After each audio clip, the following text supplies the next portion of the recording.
anao ao de nararao dinao tsotry zao nanaovana omadalana sy ditra nigagana tsy okivy anefany ao raha mbola ty anao ao de nararao dinao tsotry zao nanaovana ofikafika ireo karamatsika tsy amoy foany ao malalako disopaikanao izao anyela tishery efa namolavola ny saraka aminao malalako disopaikanao izao anyela tishery efa namolavola ny tsy ampoditsony anao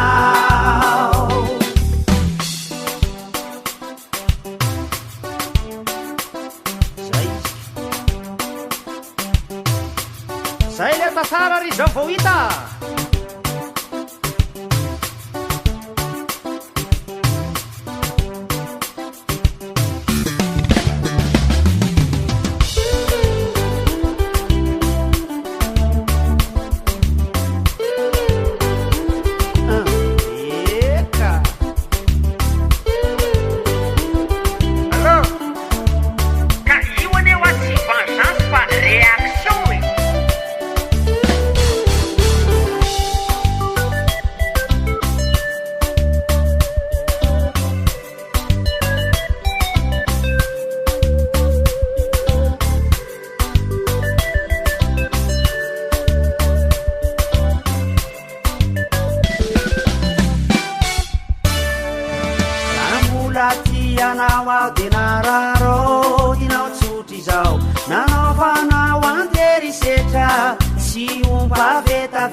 malalako